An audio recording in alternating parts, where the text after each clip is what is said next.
जगतगुरु श्रील प्रभुपाद की जय। मन की भौतिक इच्छाएं भौतिक कलमश के कूड़ा करकट के समान हैं।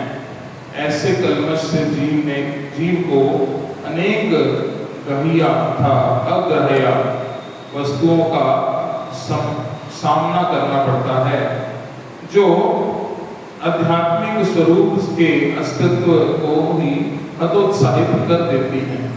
बद्ध जीव जन्म जन्मांतर तक अनेक रुचिकर तथा अरुचिकर तत्वों में संलिप्त रहता है, जो मिथ्या तथा क्षणिक है। वे हमारी भौतिक इच्छाओं की प्रतिक्रिया स्वरूप एकत्र होते रहते हैं। किंतु जब हम भक्ति में सेवा द्वारा दिव्य भगवान की विभिन्न शक्तियों के संपर्क में आते हैं, तब समस्त भौतिक इच्छाओं के विकृत रूप दिखाई देने लगते हैं और जीव की बुद्धि वास्तविक अर्थ में शांत हो जाती है।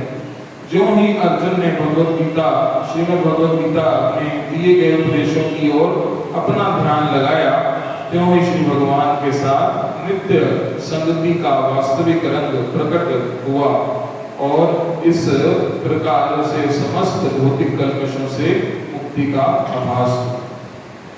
ओम ज्ञानातिमिरन्धस्य ज्ञानाञ्जनशलाकया चक्षुरुन्मिलितं येन तस्मै श्रीगुरुवे नमः। नमो विष्णुपादाय कृष्णपृष्ठाय भूतले श्रीमते भक्तिवेदान्त स्वामिनिति नामिने।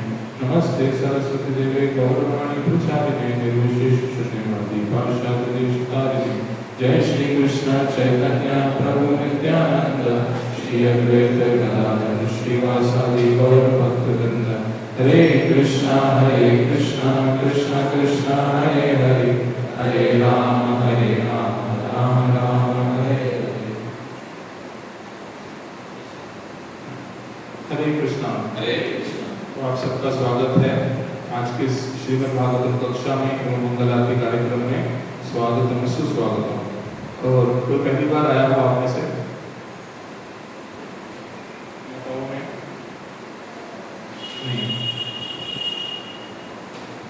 तो नित्य प्रतिदिन आने वाले भक्तों का भी आज के मंगल आरती कार्यक्रम में हार्दिक स्वागत है। आप दूसरी बार आए, कल पहली बार आए थे, कल आपका स्वागत क्यों हुआ? वासु प्रभु जी आए हैं गोरिया वाला बाजार से, इनका भी आज की मंगल आरती कार्यक्रम में हार्दिक स्वागत है। तो आज हम चर्चा करेंगे स्कंद 1 अध्याय 15 श्लोक संख्या 29 के ऊपर, पांडवों की सामने निवृत्ति। कोई बताएगा कल क्या चर्चा की थी पिछले श्लोक में? 28वें श्लोक।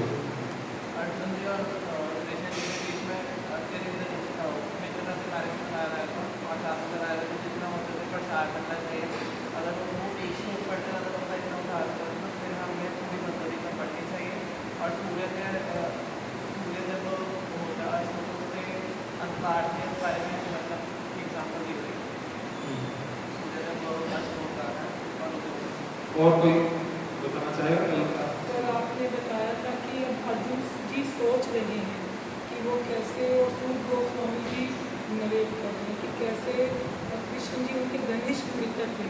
वो सिर्फ उनके स्मरण मात्र से ही अर्जुन जी के सारे भौतिक कलमश दूर हो गए। तो हमें भी जीव को सिर्फ श्रवणम करने से और स्मरण करने से हमारे भी भौतिक कलमश दूर हो सकते हैं। और जैसे कि सूर्य उदय होता है, वैसे ही अगर हम श्रवण करते हैं तो कृष्ण भक्ति उदय होती है हमारे। तो कल बड़ी सारी चीजें बताई गई थी, स्मरण का महत्व बताया गया था, और उसके बाद जो है अर्जुन जी और भगवान के संबंध की घनिष्ठता के बारे में बताया गया था। और ये बताया गया था कि ये उपदेश भगवान ने उन्हीं को क्यों दिया, ठीक है ना। एक तो भगवान के परम सखा थे और दूसरा भगवान के शुद्ध भक्त थे। इस प्रकार से कल सारी बातें हमने चर्चा की। और आज के श्लोक में क्या है? आज के श्लोक में भी चर्चा आई है अर्जुन द्वारा श्री भगवान के चरण कमलों का निरंतर स्मरण किए जाने से उसकी भक्ति तेजी से बढ़ गई, जिसके फलस्वरूप उसके विचारों का समस्त मैल दूर हो गया। तो उनके मन में कौन सा मैल था? अर्जुन जी के मन में कोई मैल था? अर्जुन जी के मन में कौन सा मैल था? कोई मैल नहीं था। अर्जुन जी के मन में कोई मैल नहीं था। लेकिन भगवान के चले जाने के बाद वो शून्य हो गए और वो ऐसी परिस्थिति में पहुंच गए कि वो बार बार इस चीज को जो है सोच रहे हैं और भगवान का स्मरण कर रहे हैं, भगवान के उपदेशों का स्मरण कर रहे हैं। किसका? भगवद गीता का, जो अर्जुन जी को सुनाई गई थी। तो ये चीजों को स्मरण करने से ऐसा प्रभुपाद जी यहाँ पर ऐसा श्लोक के अनुवाद में आया है कि उनकी भक्ति तेजी से बढ़ गई। तो ये सब जो है हम जैसे मूर्खों को सिखाने के लिए कर रहे हैं, अन्यथा उनकी भक्ति तो बढ़ी ही हुई है। तो भक्ति को तेजी से बढ़ाना है तो क्या करना पड़ेगा? स्मरण करना पड़ेगा, स्मरण चिंतन, ठीक है ना, भगवान के बारे में निरंतर स्मरण। कोई व्यक्ति अपना काम करता है, कोई भी कार्यकलाप करता है तो उसको भगवान को स्मरण जो है उस भगवान का उनके मन में चलते रहना चाहिए। कुछ लोग ऐसे भी हैं जो अपना रोज का बिजनेस करते हैं, जॉब करते हैं और कई बार पूछते भी हैं कि हमें समय नहीं मिलता। तो समय देखिए हमारे गुरु महाराज कितने सरल तरीके से बताते हैं कि माताएं जब चपाती बनाती तो हरे कृष्णा कृष्णा कृष्णा हरे हरे, हरे राम राम राम हरे। और जो कोई कार चलाता है तो हरे कृष्णा कृष्णा कृष्णा हरे हरे, हरे राम राम राम। तो मतलब कार चलाइए, बाइक चलाइए, लेकिन मुंह में जो है भगवान का नाम होना चाहिए। उस नाम से क्या होगा? भगवान का स्मरण बना रहेगा, ठीक है ना। देखिए हम बाकी चीजें भी गुनगुनाते हैं, कई बार हेडफोन्स पर गाने लगाते हैं, अपना काम करते हैं। पहले ऐसे चलता था, म्यूजिक सुनते थे, गाने पंजाबी गाने, कोई इंग्लिश गाने सुनता है, तो उसको स्मरण करने से क्या होगा? जिसके आप गाने सुन रहे हैं वो आपको आके आशीर्वाद तो नहीं देने वाला, चाहे वो पंजाबी सिंगर हो, चाहे कोई भी हो, फोक सिंगर हो, कोई भी हो, लेकिन भगवान आशीर्वाद देंगे अगर आप उनके नाम को नित्य प्रतिदिन स्मरण करते रहेंगे। किसी के पास टाइम नहीं होगा जप करने का, तो वो इस प्रकार से सुन सकता है, नाम को स्मरण कर सकता है, भगवान के साथ अपना कॉन्टैक्ट बनाए रख सकता है। तो ये कॉन्टैक्ट बनाने से क्या होगा? यहाँ पर अनुवाद बता रहे हैं कि हमारी भक्ति तेजी से बढ़ेगी। और ये जो पुरुषोत्तम मास है ये स्पेशली इसलिए आया है कि हम भगवान को 1 महीना कंटिन्यूअसली अपना कनेक्शन बना के रखें, हर तरह से स्मरण करें उनका। चाहे वो सुबह मंगल आरती आके स्मरण हो रहा है, चाहे वो घर जाकर जप करके स्मरण हो रहा है, चाहे वो प्रभुपाद जी की पुस्तक अध्ययन करके स्मरण हो रहा है, लेकिन अपना संपर्क हम बनाकर रखें। इससे हमारी भक्ति तेजी से बढ़ेगी। तो ये हम जैसे मूर्खों के लिए उपदेश है, अन्यथा अर्जुन जी के मन में कोई भी मैल नहीं है। अर्जुन जो है परम शुद्ध है क्योंकि वो भगवान के सखा है। तो तात्पर्य में चलते हैं, मन की इच्छाएं, मन की भौतिक इच्छाएं भौतिक कलमश के कूड़ा करकट के समान है। पहली ही लाइन में प्रभुपाद जी क्या क्लियर कर रहे हैं? जितनी भी भौतिक इच्छाएं हमारे मन में आती हैं वो सब कूड़ा करकट के समान है, कूड़ा करकट के समान है। इसका मतलब हम कुछ सोचे भी नहीं कि हम ये कर ले वो कर ले, सब कूड़ा करकट के समान। भगवान कहते हैं सोचो, लेकिन सेंटर ऑफ पॉइंट जो है, सेंटर ऑफ केंद्र बिंदु जो है वो मुझे रख कर वो कार्य सोचो। अन्यथा भगवान को अगर हम सेंटर से निकाल देंगे, जो कुछ भी सोचेंगे वो क्या है? कूड़ा करकट के समान है। देखिए हम सारी उम्र सोचते ही है ना कि मैं कैसे कैसे विद्या हासिल करूं पहले तो, फिर उसके बाद लोगों का शोषण करूं, नौकरी करूं। कुछ लोग नौकरी करके अपना शोषण करवाते हैं, कुछ लोग जो है शोषण करते हैं, बिजनेस करते हैं, निचोड़ते हैं लोगों को, उनको कम पैसे देकर ज्यादा काम करवाते हैं, गधा मजदूरी करवाते हैं, ठीक है ना, सुबह 9 से रात के 9 बजे तक। ऐसा इसलिए कहने के लिए मैं योग्य बनाऊं क्योंकि मैंने खुद भी किया है। सुबह 9 बजे निकलना, कई बार रात के 9 बजे आना, ठीक है ना, कई बार तो 11-11 बजे घर पे आना। गधा मजदूरी कहते हैं इसको, हमने की हुई है गधा मजदूरी, ठीक है ना। गधा मजदूरी मतलब पता ही नहीं कि कहाँ जा रहे हैं, क्या खाने पीने का नहीं पता, खाने पीने का भी वो कुछ नहीं होता। तो ये सब जो है कूड़ा करकट है। अपने मन में भौतिक इच्छाएं हैं कि मैं किसी तरह पैसे कमाऊं और अपनी इच्छाओं की पूर्ति करूं, अपनी इंद्र तृप्ति करूं। इंद्र तृप्ति के लिए करते हैं सब।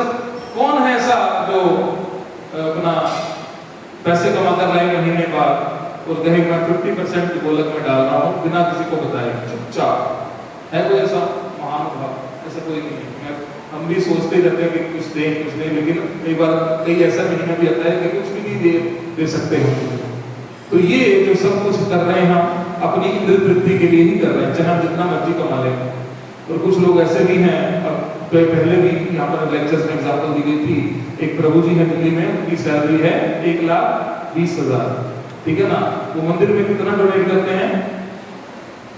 कितना करते हैं? आप जिसने सुना हो ये पहले करना 1 लाख, कितना?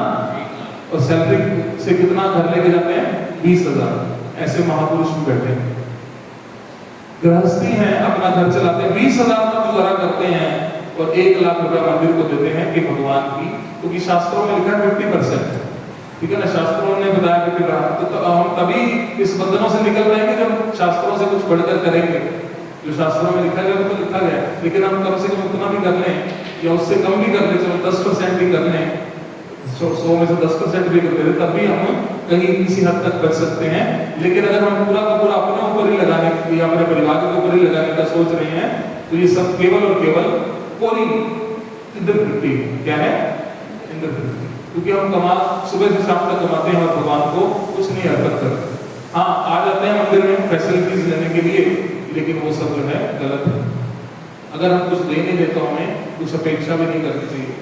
तो इस प्रकार से ये सभी जो है इंद्रवृत्ति और भौतिक, इसी प्रकार से हमारे मन में जितनी भी भौतिक इच्छाएं पनपती रहती हैं, ये सब जो है हमारे बंधन का कार्य बनती हैं और पूरा करके के समान को बताया गया। ऐसे कलमश से जीव को अनेक ग्राह्य तथा अग्राह्य वस्तुओं का सामना करना पड़ता है, जो आध्यात्मिक स्वरूप के अस्तित्व को ही हतोत्साहित कर देती है।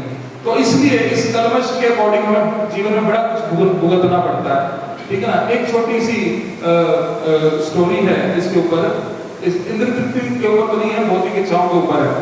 एक बार जंगल में एक महात्मा जी तपस्या कर रहे थे, तो वहां से एक छोटा सा चूहा जिसके पीछे बिल्ली पड़ी हुई थी, ठीक है ना, वो उधर उधर भाग रहा था।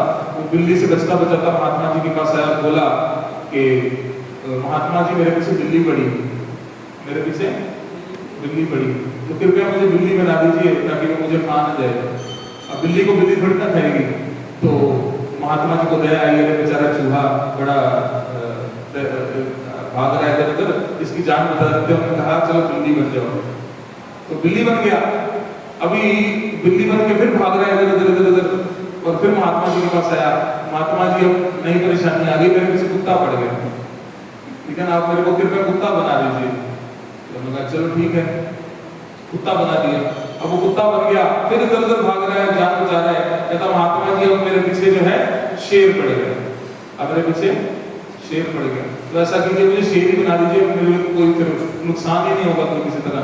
चलो हमने कहा मैं शेर बना देता हूँ, चलो शेर बन जाओ। अब महात्मा जी तो सिद्ध थे, तो दया करके शेर बना दिया। अब वो शेर जो है वो भाग नहीं रहा, वो सामने खड़ा महात्मा जी को और घूर रहा है ऐसे। तो महात्मा जी कह रहे कि तुम्हारे मन में क्या चल रहा है? कहता सोच रहा हूँ भूख बड़ी लगी है, तो सामने आप बैठे हैं, तो क्यों ना आपको ही खा जाऊं। तो महात्मा जी कहते अरे तेरे अंदर इतने भौतिकता, इतना कलमश भरा तेरे अंदर, तो तुम नहीं सुधरने वाले। उन्होंने फिर से जल हाथ में लिया और कहा पुनः मूषिका भव, दोबारा से चूहे बन जाओ। फिर से वो चूहा बन गया। इसी तरह से हम भी भटक रहे, घूम रहे हैं, हमारे मन में भी इच्छा आती है, हम उसकी पूर्ति के लिए भगवान के पास आते हैं, मत्था टेकते हैं और कहते हैं हमारी इच्छा पूरी कर दो, इच्छा पूरी कर दो, इच्छा पूरी कर दो। लेकिन भक्ति में प्रोग्रेस करने के लिए हम कभी प्रार्थना भगवान से नहीं करते।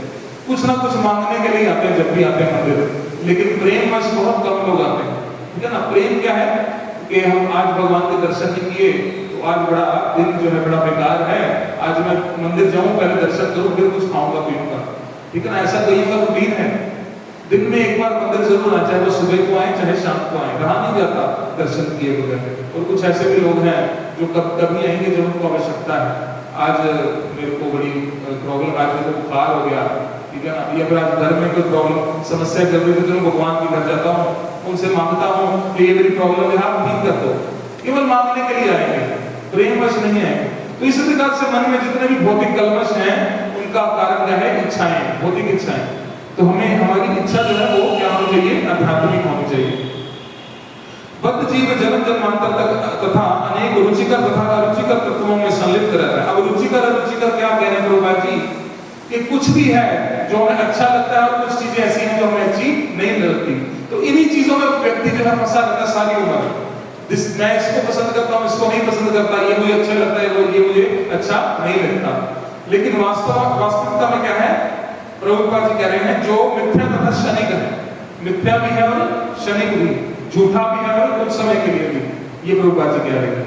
मान लीजिए डे टू डे लाइफ में हम लेते हैं, अगर कोई व्यक्ति रसगुल्ला खाने का बड़ा शौकीन है, उसको अच्छा लगता है, पसंद है, ठीक है ना, 1 खाया, 2 खाया, 3 खाए, 4 खाए, 5 खाए, 6 खाए, खाता गया। अब जब 10वां रसगुल्ला उसके सामने आएगा तो यार बस करो, मारोगे क्या, मर जाओ तो खा के उल्टी आ जाएगी, सब कुछ बाहर निकल आएगा। व्यक्ति पूछेगा अरे आपको तो अच्छा बड़ा लगता था, अब क्या हो गया? नहीं, अभी कुछ समय के लिए अच्छा लगता है, उसके बाद हर वस्तु जो है कुछ समय के लिए ही अच्छी लगती है, सारे टाइम के लिए वो अच्छी नहीं लग सकती। अगर किसी व्यक्ति को बड़ी प्यास लगी, वो मर रहा है प्यास पानी से, अरे पानी पिलाओ तो पानी पिलाओ, पानी पिलाओ, ठंडा पानी पिलाओ, मीठा पानी पिलाओ, उसको पानी पिलाए 1 गिलास, 2 गिलास, 3 गिलास, अब 10वें गिलास तक जब पहुंचेगा, अरे मेरा पेट फट जाएगा, मारोगे क्या? अरे मर जाऊंगा। अब क्या हुआ? अच्छा लग रहा था आपको तो पानी, बड़ी प्यास लगी थी आपको। तो इस प्रकार से सब कुछ क्या है? मिथ्या और क्षणिक। कुछ समय के लिए अच्छा लगता है हर वस्तु, लेकिन कुछ समय के बाद अच्छी नहीं लगती। तो इस पर भी कथा है। एक बार एक गुरु जा रहे थे गुरुजी, और उसके पीछे एक चेला जा रहा था। तो चलते चलते एक बाजार से गुजरे वो, वहां पर एक मिठाई की दुकान थी, ठीक है ना, और उस मिठाई में रबड़ी सजा के रखी थी हलवाई ने। तो अब शिष्य की नजर उधर चली गई, वो ऐसे करके देख रहा है, रुक गया वापस और देखते जा रहा है। फिर गुरुजी ने देखा पीछे, अरे क्या हुआ? नहीं गुरुजी कुछ नहीं, फिर चलना शुरू कर दिया। अब गुरुजी समझ गए कि इसकी इच्छा है रबड़ी खाने, ठीक है ना, लेकिन इसको खिलाएंगे तो सही, लेकिन साथ में कुछ शिक्षा भी तो देनी चाहिए ना। तो गुरुजी ने पूछा, अरे तुम रुक क्यों गए थे बाजार? अरे नहीं गुरुजी ने। अरे बताओ ना क्यों रुके थे, बताओ। देखिए गुरुजी, वो हलवाई की दुकान पे मैं देख रहा था, वहां पे रबड़ी बड़ी सजा के रखी थी उसने, देखने में बड़ी अच्छी लग रही थी। तो उन्होंने कहा अच्छा पहले बताते हो, मैं भी रुक जाता उधर, चलो आओ चले वापस। नहीं गुरुजी, नहीं ऐसी कोई बात नहीं, आओ आओ, तुम्हारी इच्छा हुई है मन में। अभी इच्छा भौतिक है क्या आध्यात्मिक है? भौतिक है क्या आध्यात्मिक है?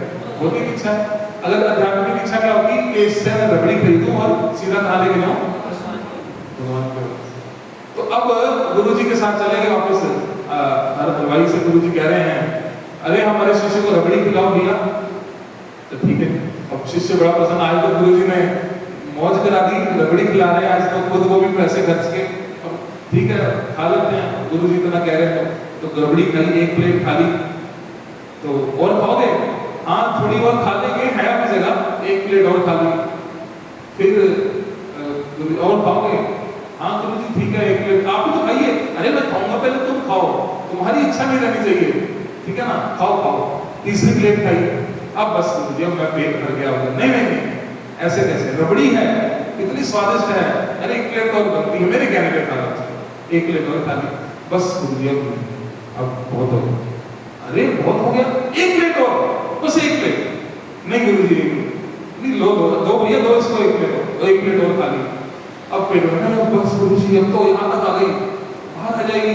अरे नहीं 1 प्लेट और, अरे नहीं गुरुजी बस, अरे गुरुजी बस नहीं, 1 प्लेट और, फिर 1 प्लेट और करते करते वो जैसे तैसे, अब गुरुजी बस अब बस, अरे नहीं खाओ रबड़ी, अरे भैया रबड़ी दो। वो बेचारा बेहोश होकर गिर गया। फिर उसको उठाकर आश्रम लेकर आए, तो वहां पर वो उल्टी करता है, निकाल रहा सब कुछ, तो उल्टी करके फिर से बेहोश हो गया। फिर धीरे धीरे होश में आया, गुरुजी कहते रबड़ी, तो फिर बेहोश हो गया। तो बेहोश हो गया, फिर से उठा थोड़ी देर बाद, गुरुजी रबड़ी, फिर बेहोश हो गया। नहीं रबड़ी क्या है, अब जहर के समान लग रही है उसको। क्यों लग रही है? अब उसी के लिए तो खड़ा हुआ था, तो जहर के समान कैसे बन गई रबड़ी? क्योंकि उसने भौतिक इच्छा अपने मन में, उसके मन में भौतिक इच्छा की जो कलमश के रूप में आई थी। आध्यात्मिक इच्छा अगर आई हो तो क्या है कि ये जो सुंदर रबड़ी दिख रही है, स्वादिष्ट रबड़ी, इसको मैं लेकर जाऊं, भगवान को भोग लगाऊं। हाँ भगवान को अगर आप भोग लगा देंगे तो चाहे आप 2 निवाले में संतुष्ट हो जाए, संतुष्टि मिल जाएगी। हाँ मजा आ गया, आज मैंने रबड़ी खाई, चाहे 2 चम्मच ही खाई, आनंद आ गया। उसी प्रकार आप देखते हैं यहाँ पर भक्त लोग सुबह सुबह मंगल आरती में जो खीर का प्रसाद मिलता है वो खाते हैं लेकर के, ठीक है ना। कईयों को 1 चम्मच से संतुष्टि मिल जाती है और कईयों को तो क्या ही कहें। इस प्रकार से क्या है, संतुष्टि कब मिलेगी? जब भगवान को ऑफर की हुई चीज हो। बाकी चीजें जो भी हमारे मन में आती हैं वो सब क्या है, भौतिक है, ठीक है ना। असली इच्छा क्या है? जो भगवान की सेवा के लिए जो इच्छा है वो असली इच्छा है, उसका कोई दुष्प्रभाव नहीं होगा। लेकिन भौतिक इच्छाएं जितनी भी अंदर पनपती जाएंगी तो उससे क्या होगा, हमारा जो है हमें भक्ति मार्ग में आगे हम नहीं बढ़ सकते। और ये सब क्या है, मिथ्या और क्षणिक, कुछ समय के लिए, हर चीज कुछ समय के लिए अच्छी लगेगी, उसके बाद नहीं। अब देखिए, बड़ी सिंपल सी डे टू डे लाइफ की एग्जांपल है कि आप सारी उम्र पैसे जोड़ते हैं, मैंने एप्पल का आईफोन लेना है, ठीक है ना, आजकल वही लेटेस्ट ट्रेंड है, उसके बारे में बात करते हैं, आईफोन ही लेना है मैंने, चाहे मेरे को लोन लेना पड़े। कुछ लोग तो ऐसे भी हैं, सच में ऐसे लोग हैं, मजाक नहीं कर रहा, कुछ लोग अपनी किडनी बेच करके आईफोन लेते हैं, ठीक है ना, और या फिर अपनी किडनी बेच करके अपनी गर्लफ्रेंड को आईफोन लेकर देते हैं, ठीक है ना, इस प्रकार से। तो आईफोन बहुत जरूरी हो गया है, किडनी चाहिए कि चले, अगर दो दिए भगवान ने कब काम आएंगी। तो ऐसे भी लोग हैं, यहाँ पर नहीं, अमृतसर में नहीं होंगे, लेकिन बाहर में, ठीक है ना, जैसे मेट्रो सिटीज में ऐसे लोग हैं जो बड़े पागल हैं इन सब चीजों के पीछे। आईफोन ले लिया, ठीक है ना, एक हफ्ता चलाएगा, बड़े ध्यान से रखेगा, उसको कवर पहनाएगा, उसको गार्ड पहनाएगा, उसको ये करेगा, वो करेगा, जेब में ऐसे रखेगा, ऐसे ऐसे करके निकालेगा, लोगों को दिखाएगा, एक हफ्ता, 2 हफ्ता, 1 महीना, 2 महीना, 1 साल, 2 साल बाद में, ठीक है यार, फेंकेगा कि नहीं फेंकेगा, कहा फोन आया, अच्छा हेलो, ठीक है। अब वही आईफोन है जिसके लिए इतनी मेहनत की, पूरा साल का, पूरा जिंदगी पैसे जोड़ता रहा, ठीक है ना, औकात नहीं थी लेने की, लेकिन फिर भी लिया, ठीक है ना, जेब में 10 रुपए थे लेकिन EMI करवाई, ठीक है ना, सब कुछ किया। वही आईफोन जो है कुछ समय के बाद ऐसा लगेगा, ठीक है फोन ही है, फोन ही सुनना है। तो यही भावना अगर पहले आ जाती तो क्या होता, हम इतने खर्चे से बच जाते, ठीक है ना। उसी प्रकार से जब भावना मन में आ जाए कि कृष्ण की सेवा करनी है, कृष्ण के लिए सब कुछ करना है, तो ये सांसारिक सुख जो है, वैसे ये सुख नहीं है, प्रभुपाद जी बता रहे हैं क्या है, क्षणिक और मिथ्या, ये मिथ्या, ये माया है। तो माया इतने प्रलोभन देती है कि आप किसी ना किसी तरीके से भक्ति छोड़ दो, घर पे बैठ जाओ, गिर जाओ, ठीक है ना, भक्तों का संग ना करो, भक्तों के बीच ना जाओ, आपको सब कुछ भक्तों के बीच जाते ही आपको ऐसा लगे कहां फंस गया मैं, ऐसी भाषी भावनाएं जब मन में आने लगे तो क्या होता है, ये माया का थप्पड़ बजने शुरू हो गया। जब मन ही ना करे भगवान के सामने जाने का, घर पे बैठे रहे, घर पे बैठे बैठे बेड पे कमर टेढ़ी हो जाए, लेकिन फिर भी बेड से उठने का मन ना करे, तो ये सब क्या है, माया आपको अपने सुगंधे में ले रही है। तो इससे क्या होगा, इससे हमारी जो है भौतिक इच्छाएं जीत जाएंगी और भक्ति हमारी हार जाएगी।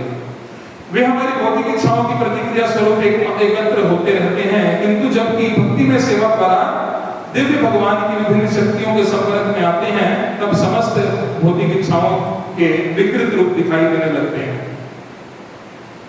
और जीव की बुद्धि वास्तविक अर्थ में शांत हो जाती है। तो जीव की बुद्धि शांत कब होती है, जब भगवान के संपर्क में हम आते हैं। तो ये सारे जो सो कॉल्ड सुविधाएं हैं, ये हमें शून्य लगती है, जीरो लगती है, कुछ नहीं है, ठीक है ना। आप देखिए, आप कई अगर गए हो, वैसे मैं भी गया मुंबई में, वहां पर चौपाटी टेम्पल है, जुहू टेम्पल है, वहां पे ब्रह्मचारियों के पास बटन वाला मोबाइल है, बटन वाला, जो कि बिल्कुल आउट ऑफ ट्रेंड है।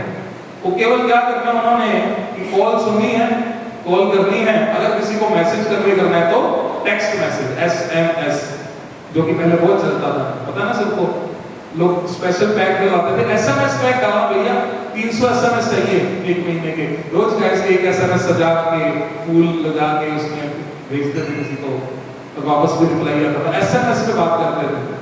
आजकल व्हाट्सएप, और व्हाट्सएप तो छोड़िए, मैसेंजर, इंस्टा और क्या क्या, स्नैपचैट और भी है बड़े सारे, क्या नाम ले। तो इस प्रकार से व्यक्ति इन चीजों में ही रह गया है बस।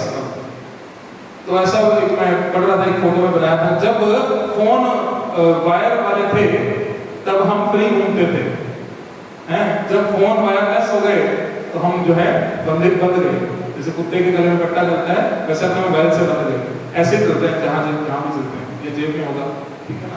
तो फोन एक जगह रहता था, पहले हम घूम के आ जाते थे, फिर फोन आता था, तो वायर वाला फोन होता था ना, उसको ले जा नहीं सकते थे, तो वहां आकर ही फोन सुनना, उसको बोलना व्यक्ति को कि इतने बजे कॉल करना, मैं घर पे पहुंच जाऊंगा, तो वापस फोन रखना, अपने काम निपटाने, वापस आना, तब बात करनी फोन। आजकल क्या है, व्यक्ति टॉयलेट में भी जाता है तो इसको पहले साथ लेकर टॉयलेट में बैठ के सुनता है, इसको चार्जिंग साथ में अंदर सारी अरेंजमेंट कर रखी है, एक चार्जर टॉयलेट में होता है, एक चार्जर बेडरूम में होता है, ताकि कोई बैटरी की कमी ना आए, वहां पर बैठ के सुनेगा, लेकिन सुनना जरूर है, प्रकार की सिचुएशन है आजकल।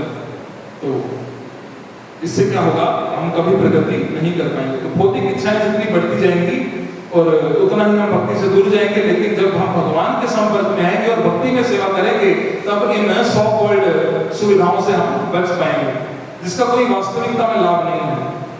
तो ये अपना विकृत रूप दिखाने लगेंगे, सारी चीजें अपना विकृत रूप दिखाने, ये चीजें घटिया लगेगी।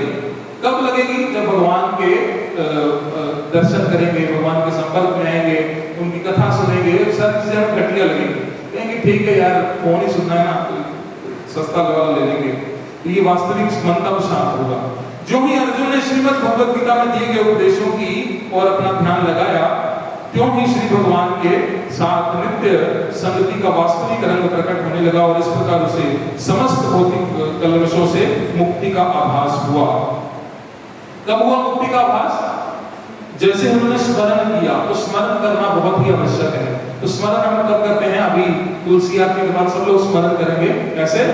हरे कृष्णा कृष्णा कृष्णा हरे हरे, हरे राम राम राम हरे, जप करके। तो भगवान का जप जो नित्य प्रतिदिन निष्ठा के साथ करते हैं, वो भगवान से संपर्क अपना स्थापित करते हैं। This is the exclusive time with Krishna. हम प्रधानमंत्री की अपॉइंटमेंट लें या किसी बड़े नेता की अपॉइंटमेंट लें, तो हम उसको बड़े सीरियसनेस के साथ लेते हैं कि आज मैंने एक फलाने मंत्री से मिलना है, मेरा सब कुछ ओके होना चाहिए, वस्त्र है ना, मेरा कपड़े, हेयर स्टाइल, और बिल्कुल जेंटलमैन लगना चाहिए, और उनके साथ वार्तालाप। उस समय में किसी को टाइम नहीं दूंगा क्योंकि मैंने प्रधानमंत्री से मिलना है। उसी प्रकार भगवान तो क्या है, पूरे ब्रह्मांड के, पूरी सृष्टि के रचयिता है। तो ऐसे व्यक्ति से जब मिलना हो, मिलते हैं ना, जब हम जब करते हैं तब मिलते हैं उनसे, एक्सक्लूसिव टाइम देते हैं भगवान हमें। चलो जब कर रहे हो, मैं तुम्हें अपना टाइम देता हूँ। भगवान आते हैं, जीवा पर नृत्य करते हैं, लेकिन हम करते हैं हरे कृष्णा कृष्णा, और क्या है ये धोती कुर्ता कहाँ से लिया आपने? अच्छा बढ़िया लग रहा है, हरे कृष्ण हरे राम राम, और तिलक बड़ा सुंदर लगाते हैं, हरे कृष्णा अच्छा। और आज कहाँ क्लास है? आज वहाँ पे क्लास है, हरे कृष्णा हरे राम। ऐसे जब करते, भगवान नाच रहे हैं जीव पर आकर, और हम कहते जाओ क्या करने आ गए, पुकार भी रहे हैं। और जब भगवान आते तो उनकी रिस्पेक्ट भी नहीं करते। इसलिए जब कैसे हम जी हरे कृष्ण कृष्ण कृष्ण हरे हरे, हरे राम राम हरे। अगर कोई आपको डिस्टर्ब भी करता है तो ठीक है, उस समय के लिए वो इतना समय में जब करूंगा, उसमें मेरे को डिस्टर्ब नहीं करता। उस समय में हमें कोई डिस्टर्बेंस नहीं क्रिएट करनी चाहिए। हम क्रिएट करते हैं डिस्टर्बेंस। अगर कोई नहीं आकर डिस्टर्ब करता तो हम खुद क्रिएट कर लेते हैं, इधर जा उधर जा, इधर बैठ ऊपर जा नीचे जा, अंदर जा बाहर जा। कोई आ गया, उसको अपने पास खड़ा करके स्पेशली उसको बातें करवाएंगे कि नहीं मुझसे बात करो, मैं जब कर रहा हूँ ना मुझसे बात करो कोई आकर के। तो ये चीजें जो है ये हमारी भक्ति को कभी प्रगति करने नहीं देंगे। तो भगवान के लिए अगर आपने टाइम निकाला है अलग से, तो भगवान को दीजिए ना टाइम, ठीक है ना। बाकी सारी बातों के लिए हमें पूरा दिन मिलता है, लेकिन भगवान के लिए 2 घंटे निकालने भी हमें भारी पड़ते हैं। एक कोटेशन पढ़ रहा था मैं, उसमें लिखा था कि आप अब याद नहीं मेरे को पूरी तरह से, 2% जो है चैंटिंग के लिए समय निकालते हैं, तो वो ऐसे कुछ था, मेरे को भूल गया, अब याद नहीं है। वो कोटेशन थी, बड़ी सुंदर कोटेशन थी। तो हमें अपने जीवन के 2 घंटे